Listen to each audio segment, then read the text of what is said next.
Welcome back, St. Lucia. This is a special edition of Newsmaker Live. It is deeper than Deeper. soca.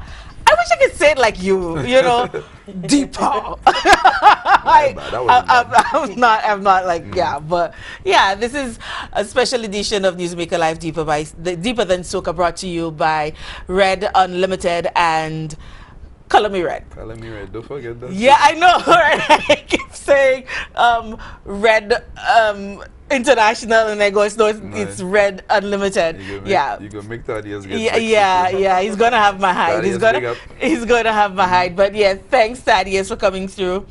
Thanks for coming through. Red International, Red oh Unlimited. God, Red Unlimited brings you Color Me Red every year, and this year, I from what I understand, is going to be fantastic. Fantastic. This is coming up next week, Wednesday, the 15th of July.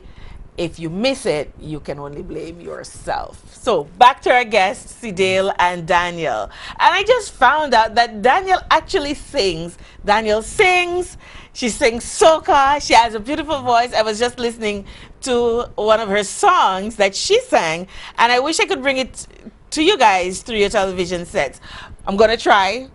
We've been having some technical difficulties, Yes, but so hopefully, leave it like that. hopefully we'll be able to get it through to you. But it's awesome. But I've Keep it promised her simple. after Carnival, we're going to do another show. Yes, And sir. we're going to talk about all of this good stuff, because one show is just not enough to do justice to these two young people. I mean, they are awesome. Sidale, do you sing anything other than soca? Well, right now I'm focused on soca. Yeah. I've been told that I could do dancehall because of my voice, but Yeah. I've never really tried it. Yeah. Well, I try it in private, but I haven't really recorded a dancehall In the song. shower? Yeah. But like what we the rest of us do, singing ballads in the shower, it's sounding terrible, like somebody's killing a cat. But yeah, so you dabble Yeah. a little bit. I do. My style is heavily influenced by dancehall. Mm-hmm. I actually came up and I grew up on a lot of dancehall music, Mm-hmm. like Bounty Killer, Elephant Man, Assassin Vibes Cartel. That's my kind of thing. That just going right over my head. Hey, you don't know what you know Let me just tell. Well, I don't know all the guys. I know like the Bounty Killers. That's in my era. You know, Beanie Man, Yeah. Buju, Yeah. and I don't want to date myself any further.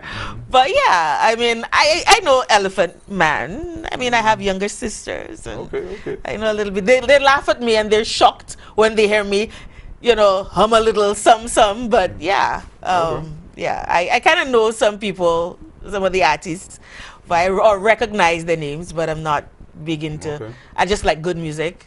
I know what I like and I know what's crap. So I like you.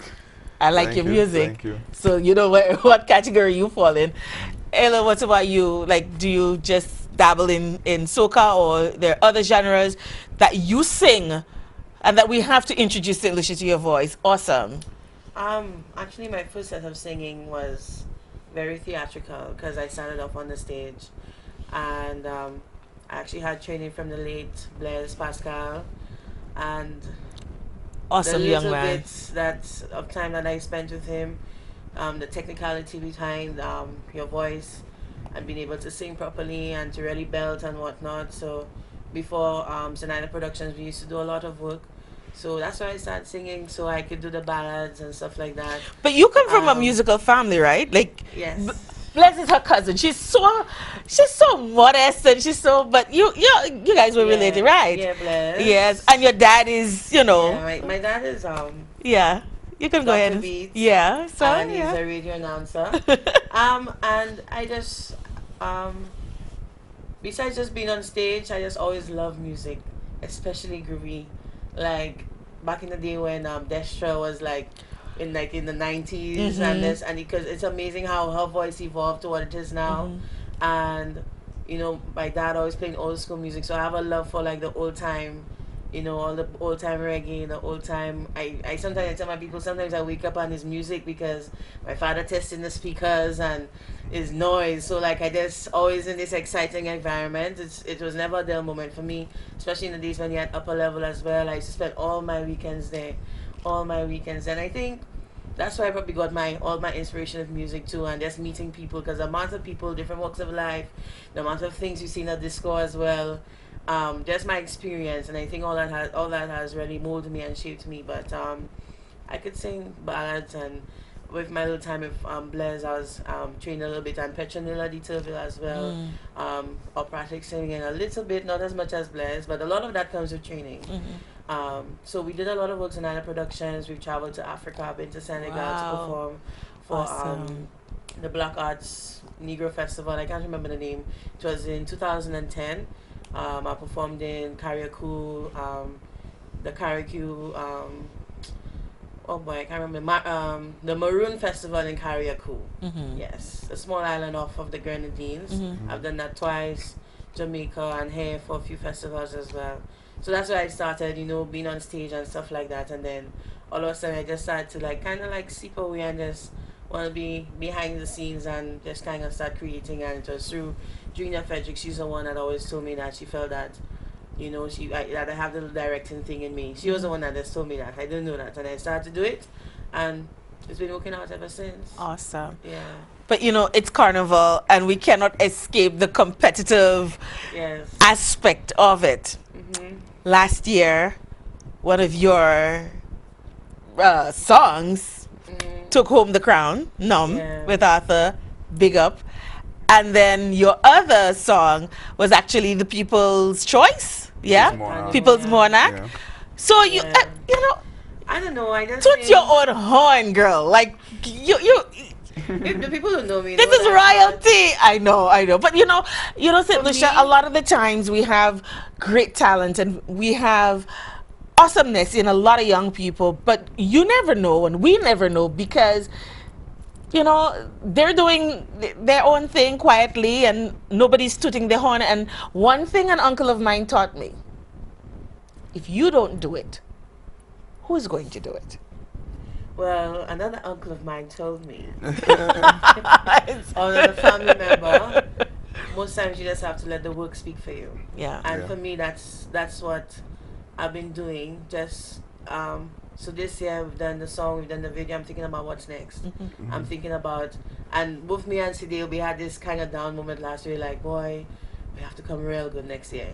Because when you have that big song, everybody's like, what's next? What's next, right? And then you have a whole wave of people coming and saying, nah. And then, Sidale was able to do it with Neighbor. And then, I came back and I was able to direct. And, the West Indian song now building up a little bit of steam.